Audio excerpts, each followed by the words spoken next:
6 o'clock. This is the Payson City Council meeting. We'll open this meeting. Council Rowley will open it with prayer for us. Our dear, kind, loving Father in heaven. Father, as we pause in prayer at the start of this city meeting, we are so grateful for this beautiful area in which we live. We are thankful for the precipitation Thou hast blessed us with in the last few weeks, and we humbly ask for more. Father, we're grateful to live in this great nation. We're thankful for religious freedoms and personal freedoms. That's why we're gathered here tonight. We pray that we may make wise decisions concerning the future of Payson. We pray for this city and all of its residents, that we may have prosperity and safety and a good plan moving forward. Father, we pray Thy Spirit to be with us. Do so in the sacred name of Jesus Christ. Amen. Amen. Thank you, Ryan. We'll have Rick Johnson, if he would, approach the pulpit and lead us in the pledge.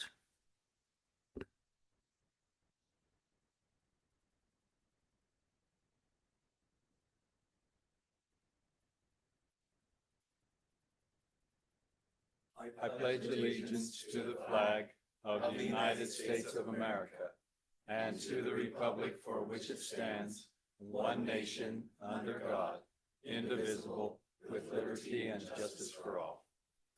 Thank you, Rick. Ladies and gentlemen, I'd like to excuse Council Hewlett, Brian Hewlett. He's gone to a conference, National Main Street Conference. Mayor, I'm online. Oh, good. Thank you. Didn't know you were going to do that. Great. Wonderful. I'm not sure about Bob Provostgard, but I'm sure he'll join us momentarily. Okay, moving on to the consent agenda. C, number one, approval of the April 1st, 2026 City Council meeting minutes. Number two, confirmation of the monthly financial information. Number three, annual fraud risk assessment. Number four, resolution City of Fund Carnival Incorporated Agreement. Number five, resolution Arrowhead Ranch addendum to Master Development Agreement. It's number six, resolution approving the Municipal Law Enforcement Services Agreement with Mountain View Hospital. And number seven, resolution identification of Payson City Fire and Rescue as the city's EMS service provider and relicensure of ambulance licenses. Council, unless there's any discussion on these items, I'm ready for a motion. Mayor, I have one question. Okay. Just on the carnival, do we always do a 5-year contract with them? And is there any way an out if we decide to change that in the 5 years? We have done a 5-year, as far as I can remember. We could make it a less term. I don't know there's been any problems with them. I've been very satisfied all my career here that we've interacted with them. Oh yeah, my whole life it's been that, and every time I go there, I have a city of fun. Yeah, I was just curious about the term, and if something happens, we decide to, if we want it out, is there an out clause in it?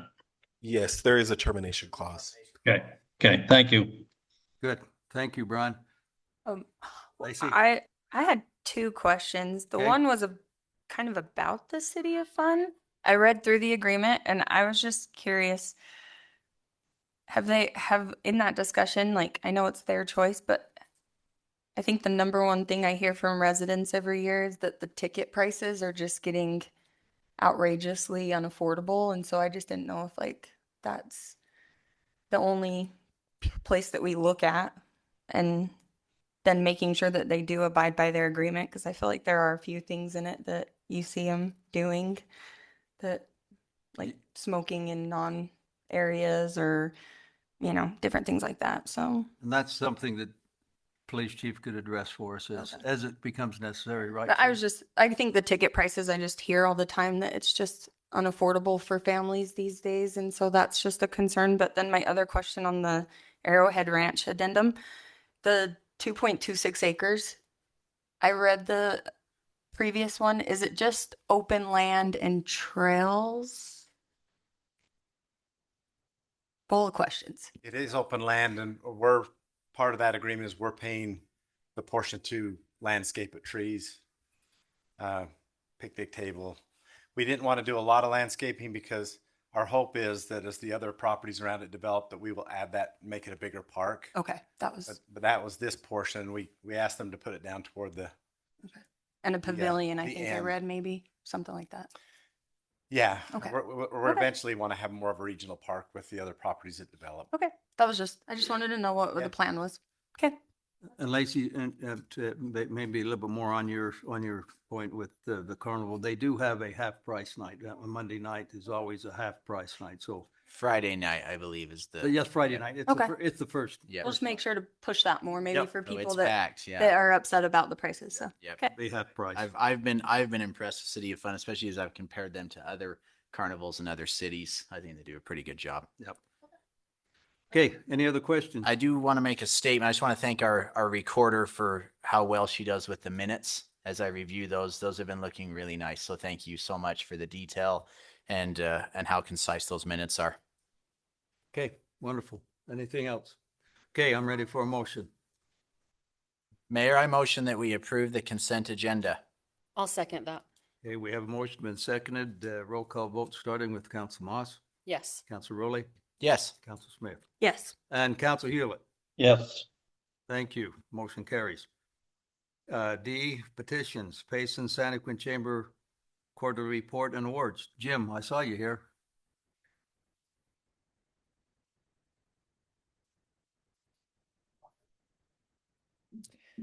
And Lacey, Friday night, much smaller crowds, great night to go to the festival for sure.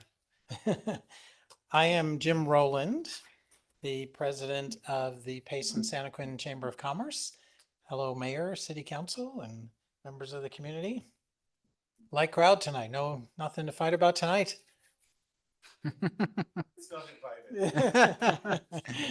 All right. Yeah.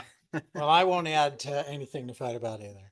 So it's my pleasure to provide a quarterly update on what's been going on with the chamber to help support and grow our local businesses. This first quarter of the year is the slowest time of the year for chamber events, though I don't feel like I've had any more time on my plate to do other things. But it is a slower month. We enjoyed our another great successful annual awards gala at Moments on Main in February. The theme this year was Garage to Great, Powering America 250, where we celebrate the incredible success stories of our local business owners and nonprofits that are really the engine to our community. We were honored to have Major General Jefferson Burton as our special guest speaker. And I'm proud to share that our $10 balloon pop raised $1,190 for a high school scholarship program. And we are working diligently this week, right, Ann, to choose our first award winners that we'll announce next week or on May 4th at their banquet. So we're excited to present that scholarship to a high school graduate. The Community Guide magazine came out about a week or so ago. I dropped off a couple more copies. I put some more out on the front table if anybody wants to grab one. Hey, Jim, I did wonderful magazine. I love it. Thank you. I did want to ask the population for Payson and Santaquin. It's exactly the same. I'm curious, is that a typo or really the exact same? You know, we can only find what we can find. Right. So that's what and you that found then. must be the numbers that they came up Interesting. with, yeah. Okay. So And I think that is a little bit high by comparison to some of the figures that I've seen too, but we're Right. between 24 and 25. Right. Okay. yeah, I know a couple years ago we were definitely 3,000 or 4,000 ahead. Right. So, There's been a lot of growth in Yeah, South Santa Cruz. yeah. So that was interesting to me. Thank and you. according to Robert over here, it's very close. Really? Wow. What are we going to do about that? Sell more houses in Payson. Anyway, the magazine's really fun. It's got a calendar of events for the entire year. So it's not just Payson events. It's all the whole Wasatch community. A lot of it celebrating America 250. So there's tons of events throughout the valley. And it's got a lot of advertisements from our local businesses. So I ask that you support those businesses and enjoy the magazine. We celebrated some ribbon cuttings this quarter, welcoming some new growth to the community.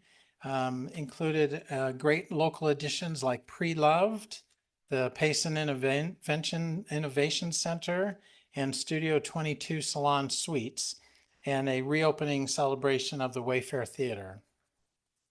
There are two more businesses that I know of that are on the brink of opening. The first one is Beehive Bandit Burgers, which is located next to Caesar's, Little Caesar's up by the high school. I get a feeling it's any day now. They will be serving some burgers up there. So be sure to check them out. And a great new addition to our community is Western Timber Frame, who is moving into the old bowling alley. They build magnificent wooden structures for commercial buildings, and they're going to be a great employer in our community. We have a few issues to resolve at the building that hopefully will get resolved quickly, and we will have a big ribbon cutting and celebration there soon as well. Jim, I might mention too, they have won some accreditation from the Small Businesses They Administration. did, that's and right. They won. Lets them go on to further competition. Yep, it gives them some power to grow even bigger than what they are. So I don't know how much land comes with that building, if they have room for growth, but they have quite a cool operation. So I'm excited to get over there and check them out. We are in the middle of planning our next hometown market season in Santa Quin. We'll get many of the vendors at that market will come from our Payson businesses. Including on July 13th, our Young Entrepreneur Night, which brings out a lot of incredible youth in our community that do some amazing things. I met Alexa Ellis from the Payson Treehouse here on Payson Main Street. I don't know if any of you have met her yet. The Treehouse is right above Remax Furniture, where there was a yoga studio or something up above there.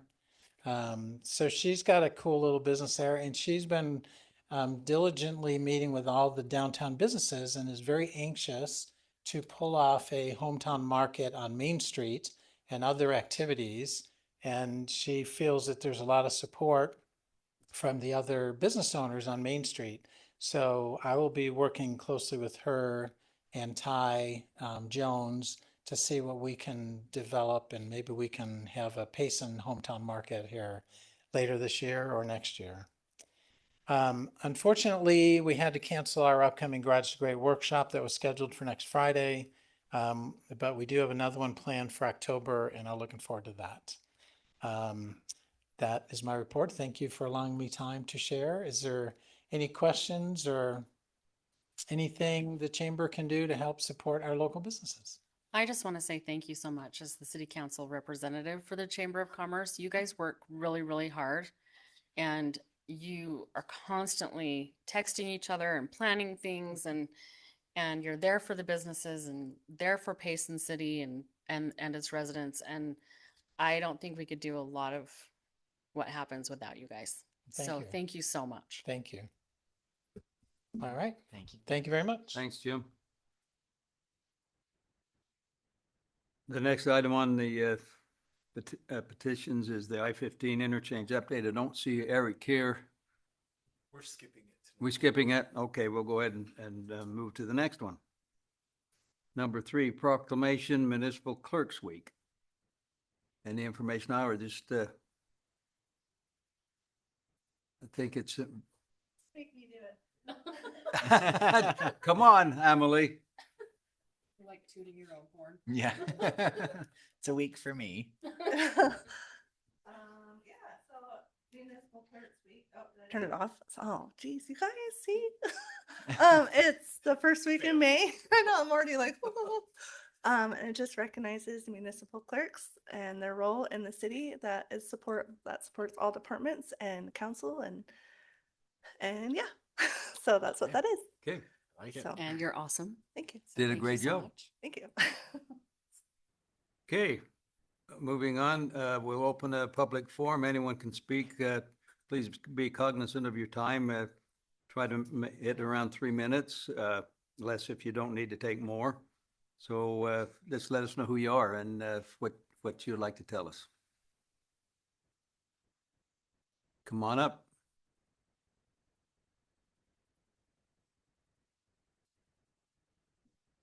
Hello, thank you. My name is Sarah Ogden.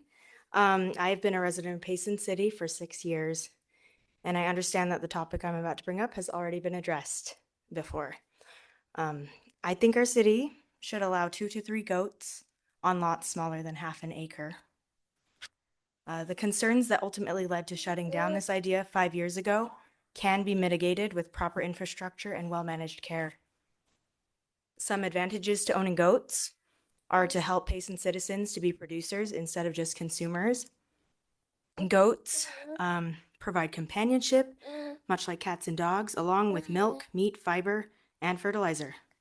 Their milk is in high demand. It's nutritious, easier to digest than cow milk, and thus great for many with sensitivities to cow milk. Its high butterfat content makes it excellent for gourmet cooking to make nourishing foods like yogurt and cheese, as well as skincare such as lotion and soap. The meat is also nutrient dense. You can use fiber for spinning into yarn. Like rabbit manure, goat manure is cold and can be applied to gardens without burning the plants from too much nitrogen. Both weeds and feed are processed into a rich soil amendment that increases soil's water retention, which is a wonderful thing in this drought. It also, allowing goats will allow for sustainable self-sufficiency. Goats don't actually require as much room as you might imagine to be happy and healthy. In just a 20 by 10 foot pen, a couple of miniature goats could produce between half to 1 gallon of milk per day. I recognize that noise, smells, property damage, and animals at large are all valid concerns that deserve attention and consideration. In my opinion, I don't see goats ever becoming a bigger noise issue than dogs if their needs are being met. Also, for smells, I don't see their manure, if properly managed, ever smelling worse than dog poo or cat poo. Certainly, for property damage and animals getting out, we want to make sure that pens are secure, and we would have the same kind of rules in place that we have for dogs. So I propose that we move toward drafting an ordinance to allow 2 to 3 miniature goats on lots less than half an acre. We can include provisions regarding adequate space, shelter, fencing, care, and maintenance. 5 years ago, when this issue was brought before the city council, a petition had been signed by over 350 individuals in favor of allowing goats on smaller lots in Payson. So I'm wondering if maybe we can put this on a ballot to vote, have the people vote on it, or perhaps implement a pilot program. I hope one day soon to see Payson embrace the great homesteading spirit that made our country what it is, to empower our citizens to take care of themselves and each other, to embrace the principles of freedom and industry, to make preserving that small town feel not just some superficial catchphrase, but actually an ideal that we live and work toward. Thank you. Thank you. Thanks, Sarah. Okay, anyone else like to address this? No, Jim, you've already done it. I'm speaking as a resident now. I don't really have much prepared, but I was just thinking about the path on Dry Creek Path, I think it's called, right? From 1400 up to almost Main Street. There are some pretty big motorcycles that ride on that path. And it's very scary when you come across them unknowingly. I have not been caught in the tunnel under the road with a motorcycle burling around that corner yet, but I can picture the fear of my wife and my dogs while inside that tunnel. I'm not coming with a solution, but I would sure like to just voice our concern as a walking path to be fighting against these motorcycles. A lot of electric bikes as well are on that path. And if I had an electric bike, I couldn't think of a better path to be riding on myself. So I'm stuck with what do I do as a parent with my kids on their bikes and stuff? Where do I send them? I certainly don't want them out on the highway and the roads. But I sure would like to see a way to ban them from that walking trail, if it indeed is a walking trail. And I'm not going to spill the beans, but we are working on a solution right now for the police to give them the ability to watch over that and patrol that. And so hopefully that will curtail. Hopefully a few warnings will scare these individuals straight because right now they're not supposed to do it. It's against already for It's against city bikes. ordinance. Mm-hmm. Yeah, Well, it and- becomes an enforcement issue and, can't be there 24 hours a day. And But you may see some different bikes there that could offer some enforcement. Yeah, and I know there's a difference between They'll be loud. an electric bike and a motorbike. And sometimes that's a very fine line. And those electric bikes have gotten big and heavy. And these are little Fast. kids that drive these things that have no more control over it than I might. That it's just a dangerous thing for a beautiful path. Well, and it's been an ongoing issue for the Maples HOA over there too. We, when I was on that board, we tried to put signs up, they'd get stolen or ignored. And the signs, I showed the mayor one sign there, and it's like 20 feet off the path, and apparently it didn't have any it permission. wasn't to one be of there. our signs. It was Yeah. a Maple sign. Yeah. So I have not But- seen any sign about not being But it is allowed. something we're aware of and cognizant of, and something we're actually actively working on taking care of. Great. Well, if you need a deputy on the path, then, let me Awesome. know. I can Deputize help you. you out. You have Yeah. more Can time too. on your hands. Yeah. Yeah, a man's got to walk, That's so true. I got to Should get we my give you- 7,000 steps in. Yeah. Should we give you a dirt bike to patrol it? Probably wouldn't be a good Okay. image. Thank you. Thanks, Thanks, Jim. Jim. Anyone else? Not seeing anyone here. Anybody online, Emily? Okay, thank you. We'll go ahead and close the public forum and move on to staff reports.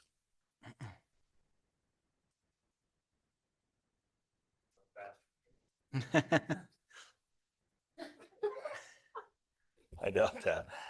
I just want to thank Jim for bringing that up. We do have a solution in the works. Our resource officers when they get out of school, they're going to be assigned to trails. So we're going to have a big enforcement. The legislature changed a few rules. Those bikes that you see, those fast ones, those are actually considered motorcycles and need to be licensed. So we've got a campaign we're coming up with right now. You'll start seeing it on social media here in the next probably a couple of weeks, and we're going to get out there and really make a dent in that. They're a little, they evade pretty easy, so sometimes it's hard. But we'll be working on it shortly. Once our high school or our SROs get out of the schools, we're going to move them to trail and street enforcement for the summer. So it'll be a good solution, and hopefully that carries on through the whole year where we don't have them year round, but at least we'll get good 3 months of good enforcement and some education out there. So. Hey, Chief, can I just interject and you can clarify for me? Because we see a lot more of these electric bikes running around, even following traffic patterns. At what point does that cross the line and become illegal? I mean, are they ever supposed It to be depends on on the road? the bike. Okay. So the ones that like the Surround bikes, those are illegal all the time. They are considered motor bikes. So they're capable of going 20 miles an hour or higher. They're going to be considered a motorcycle. Okay. So We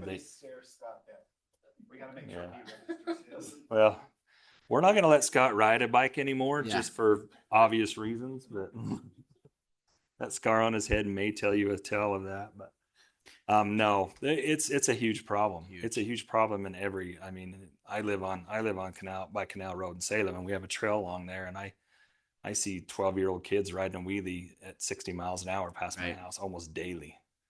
And that's why the law was changed a little bit. It didn't change a lot, but there is a campaign that's coming out that We did lobby the legislature for some education money that's going to be coming through either DNR or Highway Safety Office, and just an informational campaign. There is some rules and regulations that we did make it easier for us to hold on to the bike till we can get a parent to come get it.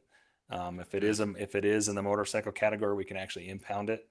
We're not trying to take everybody's stuff, so we're going to try and ease into it and be a good neighbor about it. But I mean, you've seen the news. We've had probably 10 or 12 young adults or young children, not young, but between 10 and 16 years old that have died on them this year. And that's where the bill originated, was out of Centerville. So I know Southern Utah has had a rash of serious injuries or even deaths on those. So it's just not super responsible to, give a 60-mile-an-hour, motorcycle to a 12-year-old kid. Right. There's a lot. See it all the time. Councilwoman Moss called me the other night, and by the time I got down there, I could not find. Spent 30 minutes looking for them, and they saw you coming.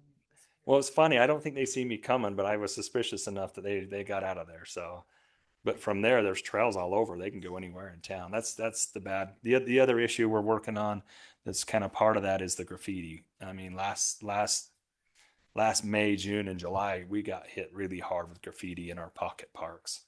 And that's another aspect that we're trying to curtail as well, as far as that enforcement effort goes through. So we've got a multifaceted situation that we've got to get a handle on somehow.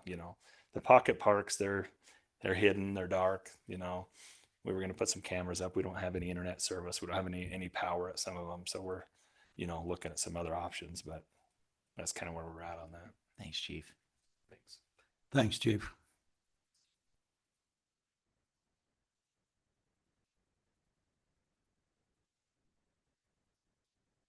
Chief number 2, right.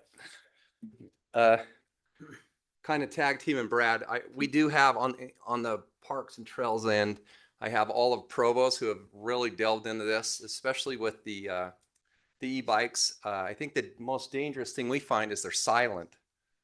So, you can have a mom or dad with a stroller just walking along. And so we do have all that. And I've talked with Brad, and we'll continue to work together to get signage up there. But that's not why I'm here tonight. Although I was really going to embarrass Scott, but Brad kind of stole my thunder, so I won't do that. But we did offer a new parks position to a gentleman, and we're hiring another position that left. So we'll have 2 new employees. As soon as we get everything buttoned up, we'll bring them in here and introduce you. So we're excited about that on the parks end. And then I really wanted to report on 930 West Park down there. Councilwoman Moss has been gracious enough to send me some pictures. We've been trying to talk to everyone about the look. Kind of what we landed on is me and Wes ended up at the Payson Temple, meeting with their grounds crew, going kind of over their whole exterior plan, choosing some stuff. We thought if we could kind of bring that look outside the temple down 930. So that's kind of where we're going with that. So just with the types of trees and the type of look that's in the temple, we thought that would work best, since they did all the research to know what grows best and everything in that area. But on that, we've just been waiting for the water to be energized, and you'll start seeing trees, sod, different things go in. The benches have been ordered. You've probably seen some pads down there that we've poured. They're sealing those this weekend. So anyway, that's just a report on that. I know people drive past it and see it sitting there. It's only because we've been waiting for water. That's it. As soon as we have full water, then we'll start planting and do everything. So Tracy, I'm going to ask the question that Yeah. you're tired of getting asked, but what is the deal with that bridge that's just chilling there on the side of the road? that is a development question. So that honestly is the development that's just east. Right. It's just been. And originally forever. the trail's supposed to go to that bridge, cut across, go through that way. But we Okay. honestly got sick of waiting for them. And so we're turning the trail across 930 to capture it. Yeah. Okay. And we're going to have to put up something temporary but permanent enough that people walking, will have to transition there, because you want to go straight, and it's going into no man's Right. land. Yeah, so it's frustrating, but that's that development Okay. that's Yeah. in charge of putting that in. So And, Off the bridge before he even put in the ground. oh, the bridge has been there a long time. yeah, yeah, We've been dealing with that for 8 years. Yeah. yeah, yeah. So that's why we finally just pivoted and Right. said we're going to turn it and we're going to I've seen it there. get this done. So It is. Now, can you give us a quick update on the short course? How that's sure, going? yeah. I had a gentleman in from North Carolina the last 2 days who's helping with putting everything into the mapping, part of it. So not necessarily design, but safety features, different things like that. So Kent's guys have been great, or Travis's, coming up and helping. We're getting to the point now that we'll get all these maps back that we can really settle into costs of everything. Okay.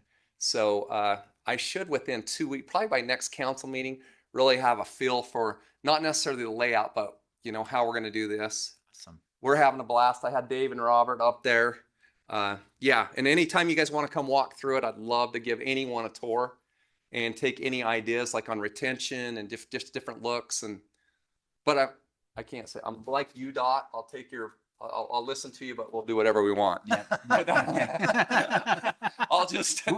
We'll strike that from the record. We'll tell Eric that. So thank you. Thanks, Tracy. I know.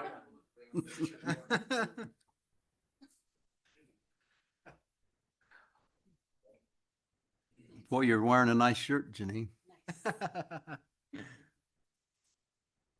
Mayor and council, I just want to do a shout out of a couple events we have coming up. Arbor Day is the 23rd, and it'll be at Memorial Park, and we've invited Parkview Elementary 3rd grade. So Wes will talk to the 3rd grade about Arbor Day and about trees and about planting trees, and then we'll split it. That is this month.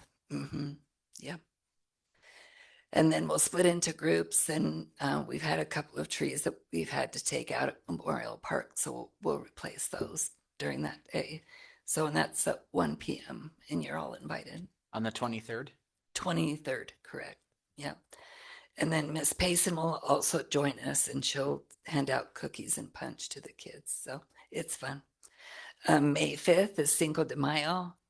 That's a Tuesday, and that's at the amphitheater at the Petite Neat. And that's from 5 to 9.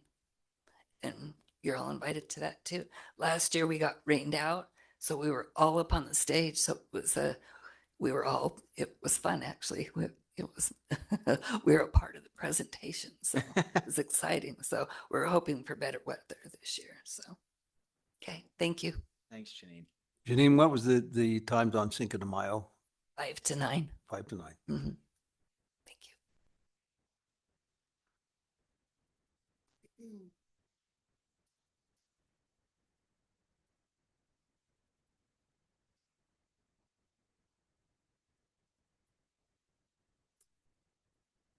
Hello, Mayor and Council. I do have a Talaria and it is not for sale,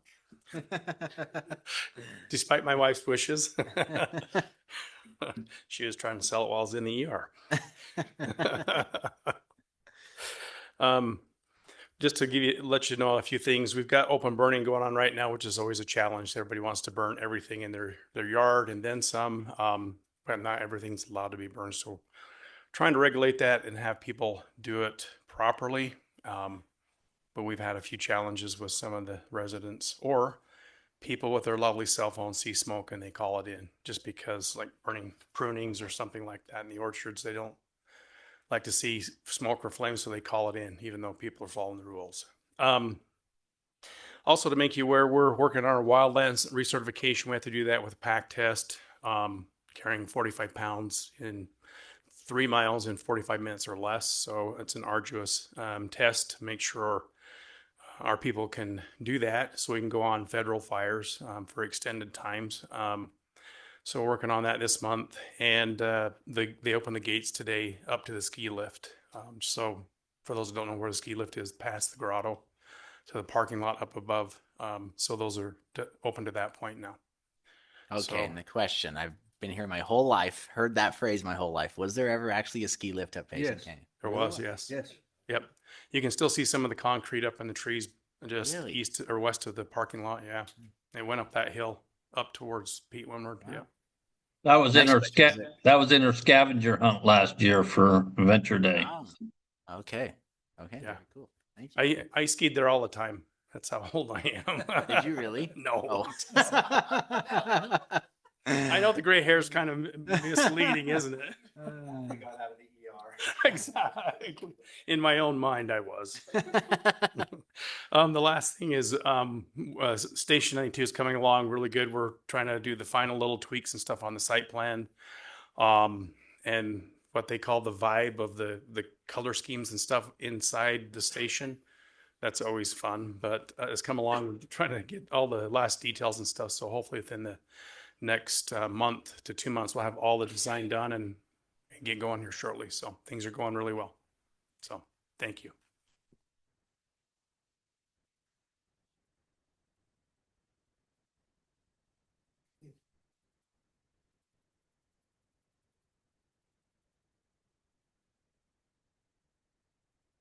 Got any other staff? I thought you were gonna get up here, Dave, for a second. Okay. Okay, if there's no other staff, we'll move to council reports. I'll start with Brian Hewlett because I might forget you if I don't do it right now. Go ahead, Brian. Yeah, I just have one quick thing is we the downtown organization got a grant from the state to build a contract with somebody. So they contract with Rhonda Hare to be the director for downtown. So I think she contracted to do about 20 hours a week. Okay, thank you. We'll go ahead and start with Lacey. Would you like to? I only have a thank you to the beautiful bright red curb all along the baseball fields and all 14 signs, but one already did get taken out, just so you know. Yes, right on the corner. Right on the corner. And we But didn't see it happen, but we know who Yeah. did it. okay. Anyway, but it looks beautiful, and I will tell you, since it's been down, I haven't seen one person parked there, and I do drive that road a lot. And then I just wanted to say this to Sarah because I noticed we all talked after Jim spoke, but I heard what you said. And although I have no way of knowing how it all works of anything, I'm more than happy to talk to whoever because I have a few ideas because I know that there is an ordinance with a certain land that if your neighbors agree to the animals, you're allowed to have certain animals on certain size land. It is bigger, not a half acre, but so I'm happy to talk to whoever, but I heard you. So I just wanted to make sure you know. That's all. Ryan. Thank you, Mayor. I just have one little thing. The parking lot for Pre-Loved and Fat Cats and whatever else. They're leasing that, correct, from a different owner.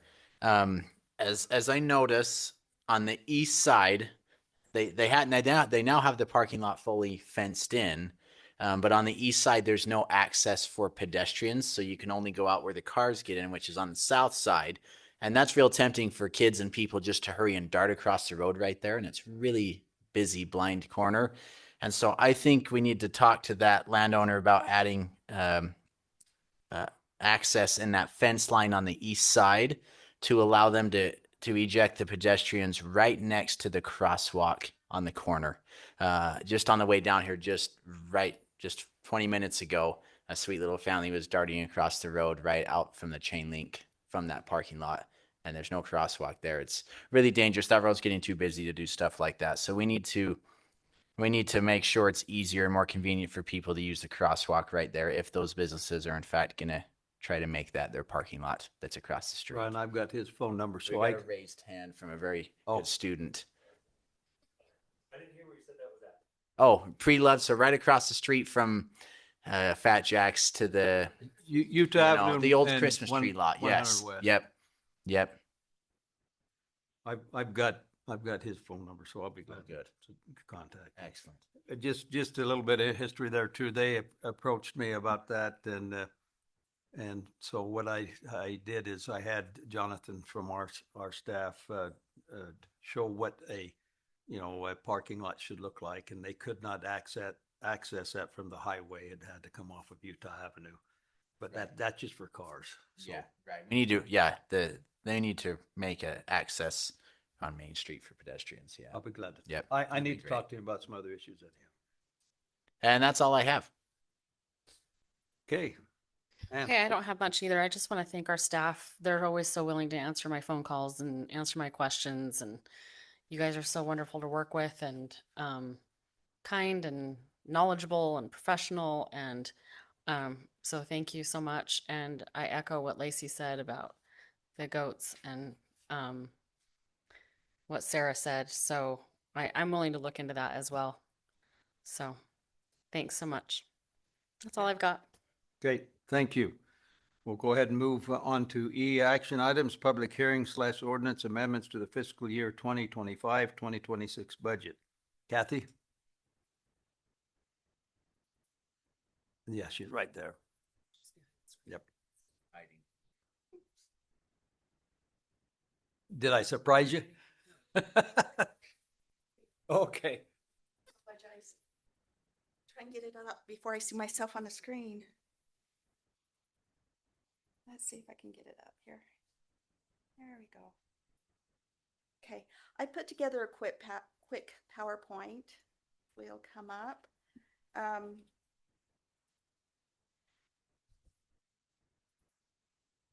Boy, it's not wanting to. Sorry, I apologize. You're fine. We'll get there. Okay, some of these concepts are just a little bit thick, so I thought it'd be easier to talk through them a little bit. So this is the budget adjustments, the expenditure side that we're proposing. I'm not going to hit every one of them. Some of them are self-explanatory, but these are kind of some of the unusual ones. So in item 3, initially we thought that the fire truck was a qualifiable expense under the public safety impact fees. We found out that the only portion that we can pay out of our public safety impact fees is the commercial portion. So what we're going to do, because we expect an audit on impact fees this year, we're going to transfer funds from the revolving loan fund back to the park or the public safety impact fees. And then over time, we're going to pay that back to the revolving loan fund through an internal loan from the fire department.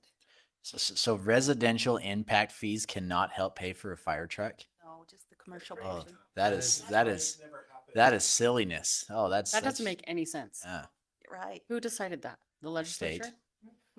Yep. They don't have any houses. Sometimes they don't make any sense. That's something that needs to be looked at. Wow. So item 4, this is an agreement with Arrowhead Ranch to pay for park improvements. This is coming from the park impact fees. So in the enterprise funds, as you know, enterprise funds are like self-supporting businesses.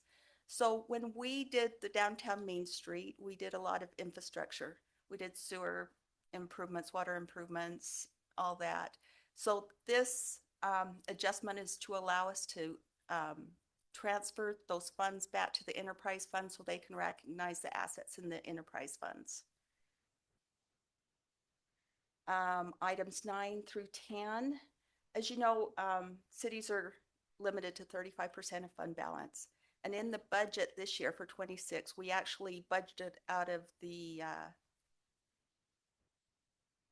sales tax off the energy tax is Fund 24. That fund does not have sufficient funds to transfer excess fund balance over to the capital fund. So I'm proposing we move that budget adjustment back to the general fund. And I tried to illustrate it at the bottom, net effect. So as I said, the initial fund was budgeted out of the Fund 24, but the net effect of adding the 2 use of fund reserves will be the same. So it's a net zero. It's just from department to department. The fire station funding, last year, as you know, we increased property taxes to allow for the debt service on half the cost of the fire station. We haven't bonded yet, so we have those funds sitting in the general fund. I'd like to move them over to the capital fund, hold them in a reserve account until we have that debt service come through. And Kathy, I want to make a mention on this item 11 and just reiterate to the residents, here's the proof. The property tax increase that we approved That's the money right there going straight to the fire station, just like we promised. It's not being spent in other areas.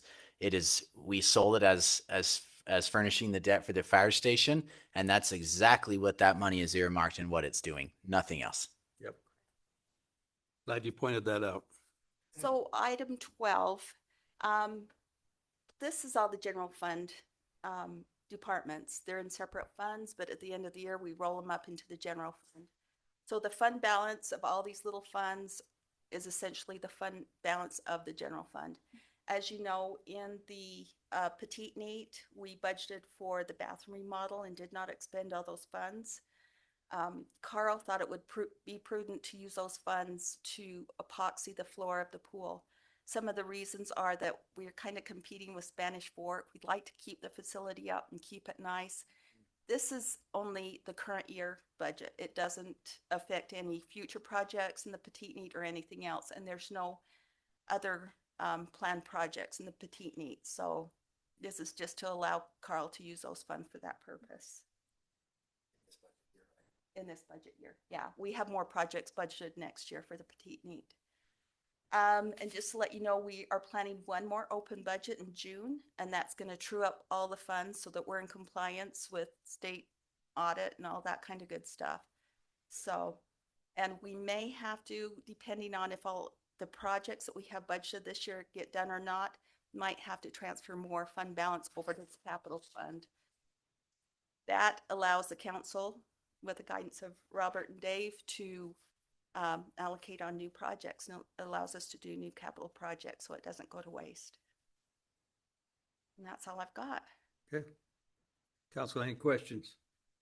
Thanks, Kathy. Okay, we'll go ahead and if there's for some more questions, we can do that too. But I'll accept a motion to open a public hearing. I motion that we open the public hearing. Is there a for- second? I second that. Second, okay, roll call vote. Starting with Council Hewlett, Yes. Council Moss, Yes. Council Rowley, Yes. Council Smith. Yes. Okay, Thank you. motion carries, and we'll open up a public hearing. Step to the mic, please state your name and address and speak clearly. Limit your comments, if you can, to about 3 minutes. Limit your comments to whether you agree or disagree with we've just heard from Kathy, our financial director. So we'll go ahead and open it up. Okay, not seeing anyone here that is going to address us. Is there anybody online? Okay, I'll accept the motion to close the public hearing. Okay, I motion to close the public hearing. I'll second. Okay. I'll go ahead, just all in favor, say aye. Aye. Aye. Yes. Any opposed?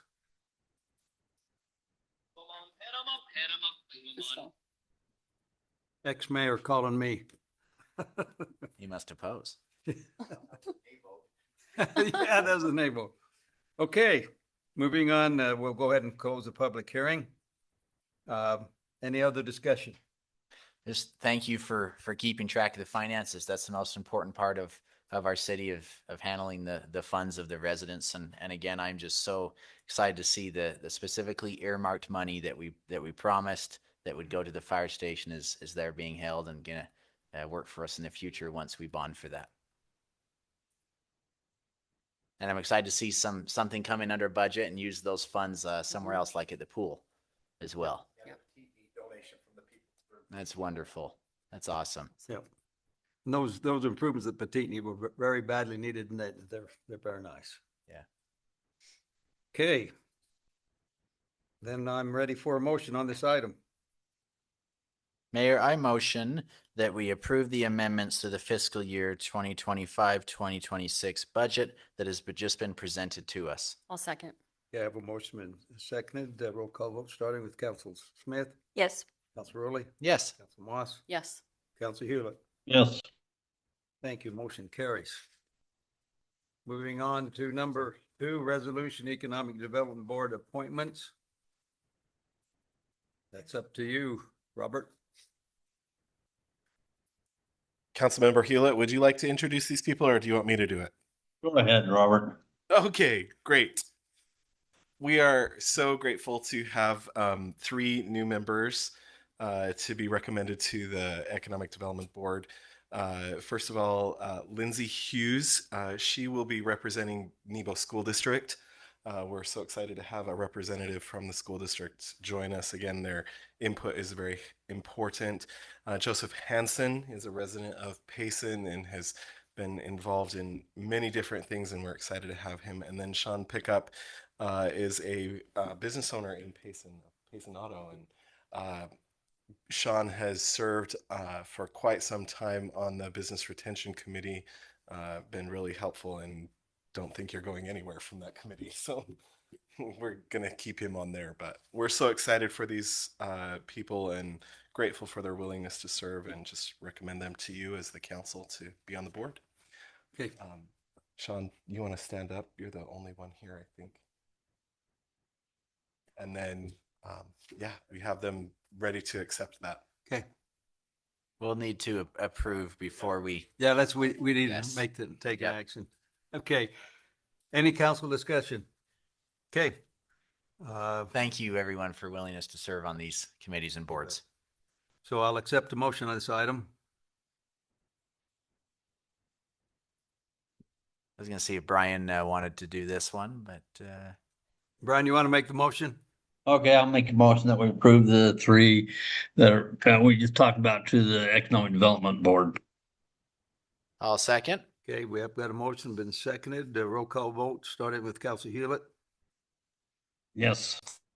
Council Moss, Yes. Council Rowley, Yes. Council Smith. Yes. Good. Motion carries. Are you ready, Emily?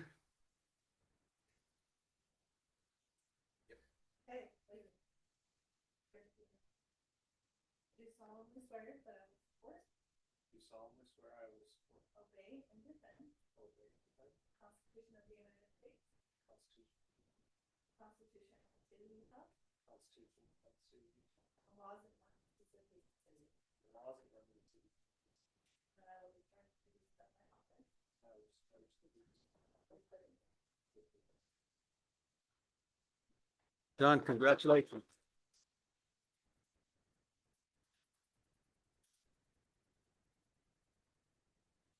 Okay, moving on to number 3, a resolution, Board of Adjustment appointment and the oath of office. Council, I make a recommendation of Rick Johnson to be part of the Board of Adjustments. Any discussion on that action? Okay. Then I'm ready for a motion on this item. Mayor, I motion that we approve the Board of Adjustment appointment of Rick Johnson. I'll second. Okay, I have a motion and seconded. The roll call vote starting with Council Smith, Yes. Council Rowley, Yes. Council Moss, Yes. Council Hewlett. Yes. Wonderful, motion carries. Are you ready, Rick? Come on up.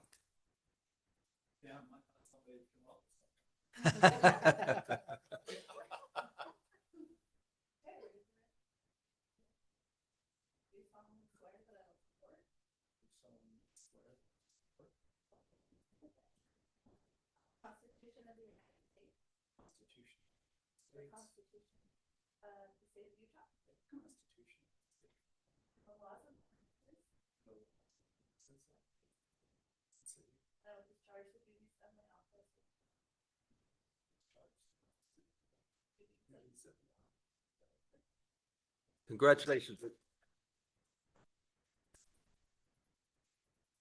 Okay, moving on to number 4, another resolution, Planning Commission appointments and oath of office. I'll go ahead and take this one. Ladies and gentlemen, we had, I can't remember how many we had. How many do we have? About 5 or 6, maybe more than that. 6 or 7 applications to be part of the Planning Commission. We had some great people that wanted to be part of the Planning Commission.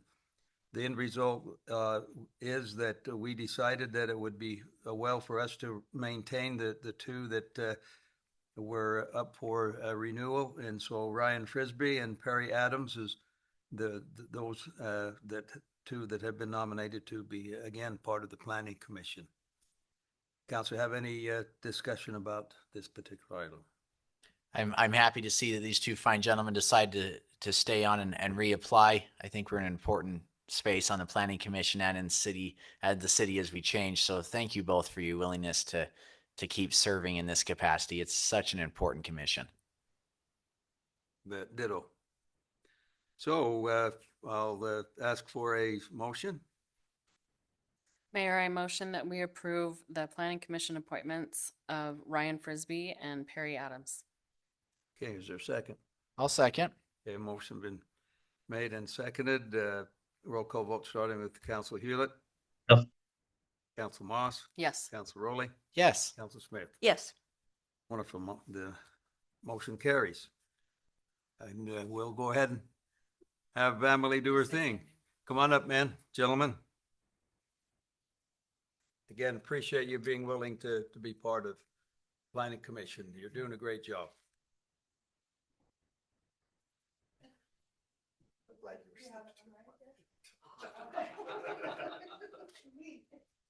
I do solemnly swear that I will support. Do solemnly swear that I will support. Obey and defend the Constitution. Obey and defend the Constitution of the United States. Constitution of the State of Utah. The Constitution of the State of Utah. And the laws and ordinances of Payson. And the laws and ordinances of Payson City. And I will discharge the duties of my office with fidelity. And I will discharge the duties of my office with fidelity. Perfect. Congratulations. Thank you.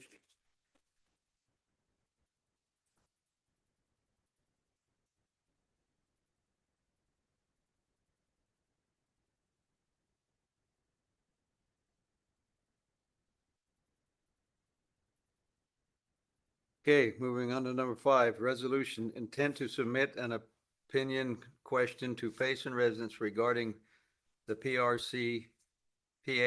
tax, park tax, and notice to Utah County. I don't see Carl here, but Brandon, are you going to address us on it? I can take it. Okay. Carl, because the rumor was Carl was going to have this presentation with all the beautiful things that the park tax had purchased and gone towards in the past, and I was like, that would be great. But it looks like he's not here. So the resolutions that are in the packet are to renew the park tax. Every 10 years it expires and we have to renew it and resubmit it to the voters. So the first step in that is determining whether the city can actually place the question on the ballot. And so we have to send a notice of intent to Utah County. And once it goes through the Utah County Commission saying that they're not going to pass a county-wide park tax, then they give us the okay to put it on the ballot. And then the second resolution in there is the question that would go on the ballot. Shall Payson City enact a tax of 1/10 of a cent on sales to go towards the park tax? So the parks, arts, recreation, and I can't remember C, but also known as the ZAP tax, zoo, arts, and parks. I think it's one of the most visual representations of where our tax money goes, that we can see it in the community. So with your vote on those on these items tonight, we would send the resolution to Utah County to get their go ahead and then get their approval for the ballot language. So it's actually due June 30th. We're just getting ahead of the curve here in April to be ready in time for it. Yeah, I might mention that, as you say, it's one of the most visual tax results that we can find. And then some of the things that we've done connect the walking trails that go underneath the highway going to Spring Lake, cover for playground equipment, or pickleball courts, yep. Music for the Payson band, for the concert on Sundays. So there's a lot of things that it's a very beneficial use of the money. I'm we've collected over. Go ahead, We've Brian. collected over $3 million since that's been in place that goes back to our community. And nice thing is too, is that anybody that shops at Walmart, whether they live in Payson or not, that goes into our community. With the opinion question, I anticipate that'll be some sort of survey we send out to the residents. Is that what that is? It would go on the ballot for them to vote on the election in November. Okay, are we going to send any survey Have we talked about that at all? I really want to make sure we educate the residents on this park tax because it's a wonderful thing. It's not a new tax. It's just a portion of the sales tax. And we desperately need it to continue to help quality of life and parks and everything else in our city. Yep. Great question. We can't necessarily have an opinion on whether people should do that or not, but Carl has prepared a really, really great video that goes through and demonstrates all of the projects that we've been able to do in part because of these funds. And I think that will be very helpful if people want to, get together and campaign for it. We can provide a lot of information about what has been done with that money. We just can't, as a city, influence a vote. Okay. Right. Okay. So I we echo. can't put that video, sorry. No, go ahead. Oh, we'll put the video on our On the our Facebook website page. and on our Facebook page Okay, and good. stuff, because it's actually just detailing all of the information and, Right. and how that money has been expended in our community. Yeah. So Okay. we totally can do that. Very Okay, good. cool. And I'll echo what Ryan said. It's not a new tax. It's just the usage of renewing. that money that's there. And When I we forgot, that's part of the checklist, is there is a part of that the code, the state code allows us to do is an education campaign, get the word out there, what it's for, what it's been used for. Yeah, so that is a component of the overall process. Correct me if I'm wrong. We've used some of those the monies from generated from there to improve the park trails, The cement, trails, the benches. remove the asphalt and real nice cement trails. Okay. So when we did this before, when we first put it on the ballot, we had a group of citizens that got together and met once in a while and really pushed it as a group of citizens. So I think we could do that again. Let's do. That'd be excellent. Okay. Got anything else for us, Brandon? Nope. Thank you. Okay. Any further discussion, council? Okay. I'm ready for a motion. I'll make a motion that we approve putting on the ballot, the park tax opinion, and also send it to the county to get their approval that we can do that. I'll second. Okay. I'll second. We have a motion been seconded. Roll call vote starting with Council Hewlett, Yes. Council Moss, Yes. Council Rowley, Yes. and Council Smith. Yes. Wonderful. Motion carries. Thank you. We'll move on to number 6, ordinance code amendments to various sections of the Title 12 subdivision regulations of the Payson City Code regarding residential density. Michael?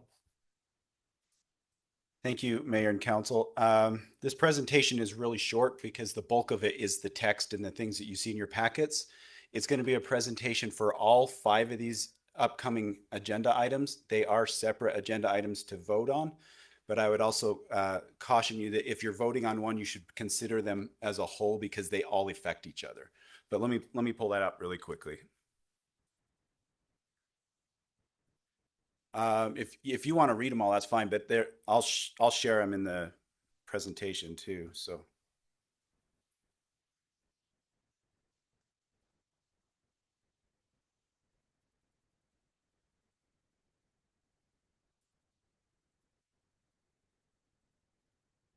So tonight we have Title 12 subdivision regulations, Title 13 zoning, the general plan, the Spring Creek area specific plan, and the South Meadows area specific plan. And all of these are related to density and how that's defined, how it's identified on our maps and our plans in our documents.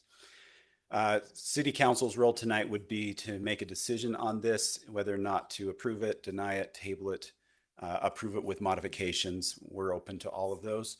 It did have a public hearing at Planning Commission. It was voted unanimously for a positive recommendation of approval. I noticed when I was putting this presentation together, I did not put the Planning Commission minutes in the packet, but the minutes consist of that last paragraph right there on this item. So it's some brief comments that the commissioners had about this, and then they voted unanimously to approve it. And Michael, thank you for including the Planning Commission's conversation and vote right here in the PowerPoint. Thank you. Sure. I talked about this a little bit. Each of these requests are all related to density and how it's defined and identified and viewed in these documents. Units per acre, for example, the word density, gross density, net density, all of that staff looked at to try to create a cohesive, clear understanding of how these would be interpreted in all of these documents. So with that, if this council wants to look at any particular documents, I can close this presentation and pull those up. It's kind of up to you how you want to proceed at this point. Can I ask, this may be a really dumb question maybe, but from the planning and development, do you see this as a good thing because it helps clarify, or what is like the idea behind so many changes? Like for me, there were certain things that I myself I feel like it could have been understood differently by other people, like the way that I kept reading it over and over again. And there was just some things I'm just curious from like your guys's, if that's allowed. Or we have often conversation with property owners, prospective builders, developers, that sort of thing. Most of the time they want to look at gross density, meaning all of the entirety of the property over what's buildable and excluding roads, things like that. And so we want to clearly define that throughout all of these documents. We had our consultant that's working on our zoning code amendments for us and our revisions of our zoning code look at titles 12 and 13 and provide feedback. In your packets, there is all of her edits and suggested changes, I believe, are in purple.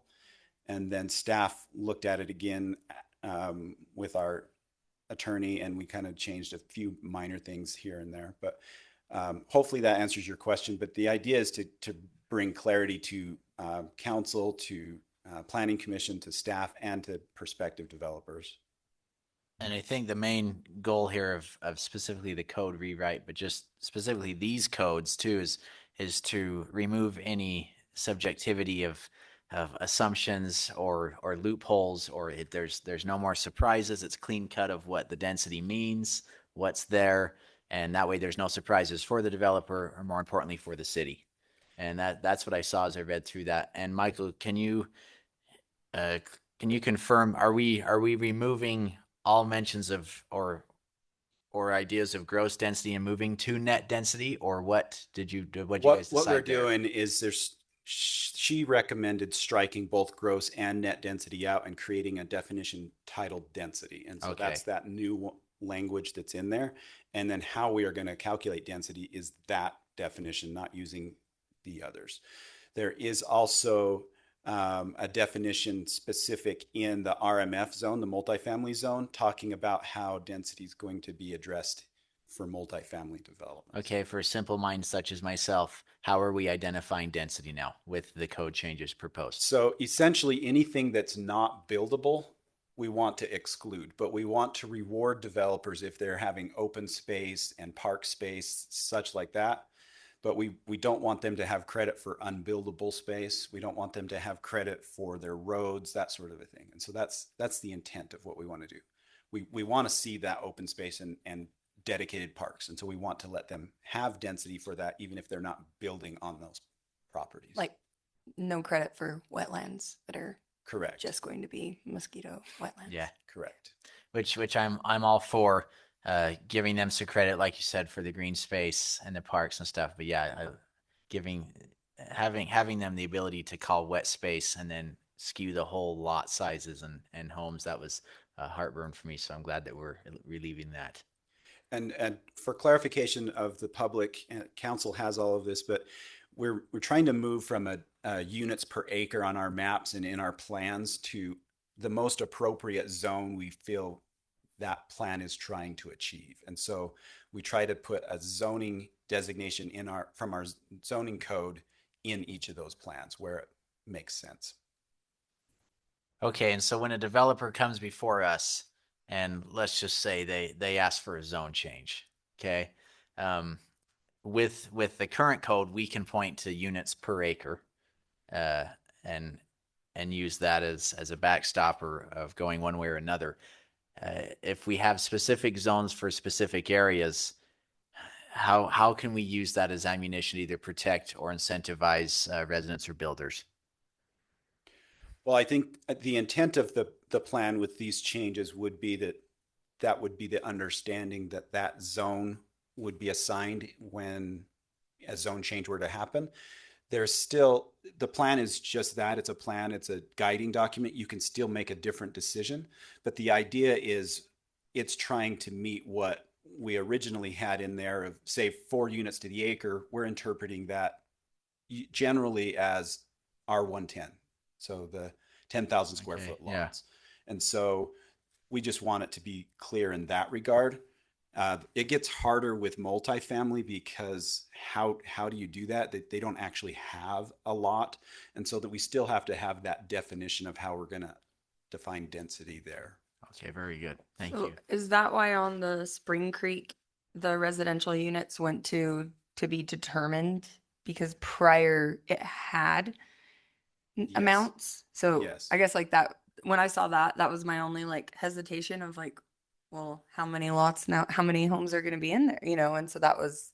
So who I guess- determines it? Yeah, I didn't like Well, the that's TBD. where it comes. That's where it comes back to the zone that is assigned. Okay. So if it's zoned R110, then every single lot has to be 10,000 square feet, unless there's some development agreement that changes that, or a master plan or something that they can do something different. So it could technically be less than what was proposed before because now non-usable land would be removed. It could be. It could be. The Spring Creek plan was very good at identifying developable land. And so I think it's pretty accurate. We just wanted to streamline through all of the plans and the ordinances the same kind of language. And so the Spring Creek didn't have much to actually put into it. And so, Michael, so we're changing the general plan, and then subsequently we're changing all the specific area plans that it needed to be changed with the language, correct? Okay. There is, I want to say it's in the South Meadows plan. There's a section toward I think it's the very last page in your packet on that South Meadows, talking about the executive style homes and the densities such there. I don't think anything needs to change there. I just was calling it out to you because it does say units per acre, but then they also talk about a lot size there. So we probably don't need to change anything there. I just wanted to bring it up so that you can see that there. And if you felt there was a need, we could do that there. Looked like a lot of work. It was fun. That. So thank you. This is so important. We do this though, and remove any assumptions from either side. No surprises. Okay, any other discussions? They're all interconnected, so. You need a separate motion for each. Yep. So we'll just go through them and then we'll. So we'll each take turn. Yeah. Okay, I'm ready for, unless there's any further discussion, I'm ready for a motion on this particular item. Take the first one. Okay, Turn your Okay, mic Mayor, on, I motion and that we approve. the mic. Just turn it on. Oh, There sorry. you go. there we go. I always remember except for just. Okay, I'll start over. Mayor, I motion that we approve the code amendments to various sections of Title 12 subdivision regulations of the Payson City Code regarding residential density. I'll second. So we have a motion been seconded, roll call vote, starting with Lacey, Yes. Ryan, Yes. Ann, Yes. and Yes. Brian. The guy online. Yeah, Brian, did you say yes? Yes, I did. Okay, motion carries. Thank you. Mayor, I make a motion that we approve the code amendments to various sections of Title 13 zoning of the Payson City Code regarding residential density. I'll second that one. Okay, we have a motion been seconded, roll call vote, starting with Brian, Yes. Ann, Yes. Ryan, Yes. Lacey. Yes. Wonderful, motion carries. Going on number 8. Mayor, I motion that we approve the general plan amendment to various sections of the general plan regarding residential density. I'll second. Okay, motion and a second, roll call vote, starting with Council Smith, Yes. Council Rowley, Yes. Council Moss. Yes. Council Hewlett. Yes. Wonderful. Motion carries.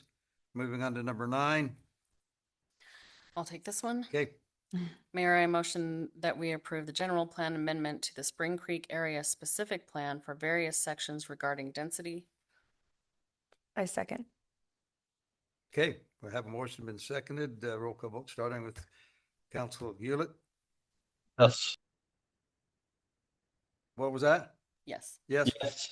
Council Moss? Yes. Council Rowley? Yes. Council Smith? Yes. Motion carries. Thank you. Number 10. I'll motion that we approve the general plan amendment to the South Meadows area specific plan for various sections regarding density. I'll second. Okay, I have a motion been seconded. Roll call vote starting with Council Smith? Yes. Council Rowley? Yes. Council Moss? Yes. Council Hewlett? Yeah. Okay, motion carries. Going on to number 11, ordinance amending Title 6 and enacting a new chapter prohibiting virtual currency machines and providing for enforcement and penalties. Chief and Brandon, I think this is a very critical addition that we need to use.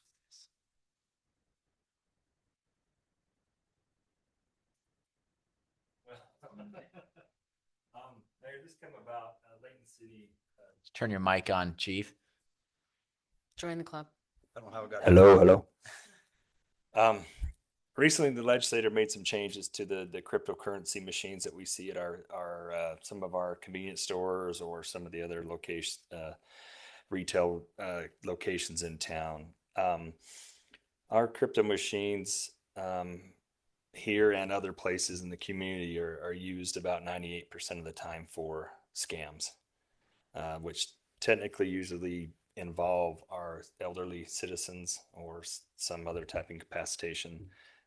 So we're just following suit with some of the other communities. Layton passed the first one a couple of weeks ago. They forwarded that information to us. They did a lot of research on it. Spoke with the sponsor of the legislator as well as the Attorney General's office, who gave them the thumbs up with banning some of these machines. And the main reason is just fraud. A few years ago, we went out to all of our locations and put up signs saying, hey, before you make a transaction, make sure it's not someone calling you to post bail from your friend in Guatemala, or, the government's after you, got to post this, or your computer's broken. You got to pay for customer service. There's a whole bunch of scams. We went back and just done a real quick search in ours the last 2 years. We've had $100,000 in scams come out of our cryptocurrency. Obviously, we're a lot less populated than the Davis County area, but they had about $11 million in a 5-year period. So it is becoming, it has been, for that. There's not a lot of legitimate purposes to have the machine anyway. The legislatures did dial it down to where you could only do $2,000 transactions at the most, but obviously they've had them $30,000, $40,000, $50,000, it's perpetuating criminal activity is really what it is. So we felt the need to follow suit. Other cities such as Orem, West Jordan, South Jordan are in the process of researching it as well. I met with Brandon. Brandon had looked over it, and we feel like we're in a good spot with this ordinance. So this ordinance will give them 60 days to remove the machines. And in fact, talking to Chief Swanson and Layton, their business owners, they had like 16 of them, and they all thanked him for creating this ordinance so they didn't have to have those machines anymore, and they could get out of their leasing situation with those. So I think it's critical that we help protect people from their own emotions sometimes. Mm-hmm. Well, yeah, we've had, we had one, I won't name names, but we had one that was $30,000. How many do we have here? We have 6. I didn't even know we had them. Yeah, well, I thought Thank we goodness. had 3. Yeah. And Detective Mark Quartson went out and actually physically done a count for us the other day, and also looked at some of the cases and said we were about $100,000 in the last 2 years, and then we have 6 of them. I thought we had 3, but I was wrong. Sometimes people are victims 2 and 3 times. Mm-hmm.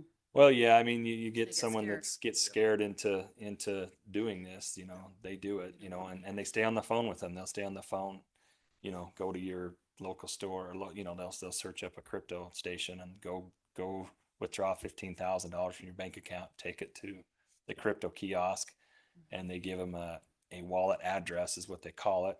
and they'll put their money in the machine. They'll dial up a wallet address, hit send, kind of just like a reverse ATM machine, and it goes, who knows where it goes, and it's very hard to get it back. Our special agent in charge of the FBI here said that sometimes they're able to get about 30% of the money back, but it's pretty hard. But it's a billions and billions of dollars that goes through a year. So I'm glad to see us considering an outright ban on these machines. They do too. they serve no purpose. right, yeah. I mean, if you want to trade crypto, you can do it on your phone. You can do it on your Mhm. computer. There's a lot easier ways than dropping cash into it. It's Yep. you know. Anyway, so Okay, council, unless there's other discussion to be had, which I doubt, I'm ready for a motion.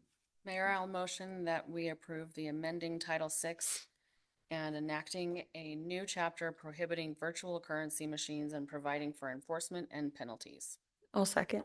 Okay, we have a motion that has been seconded. Roll call vote, starting with Council Hewlett, Yes. Council Moss, Yes. Council Rowley, Yes. Council Smith. Yes. Okay, motion carries. Thank you. just one more thing, we'll draft up a letter to send to our business owners so they know that this ordinance is in effect, so it doesn't take them by surprise as well. So Good. He'll have 60 days, you said, Chief? Okay. Thanks, Okay. Chief. Thank you.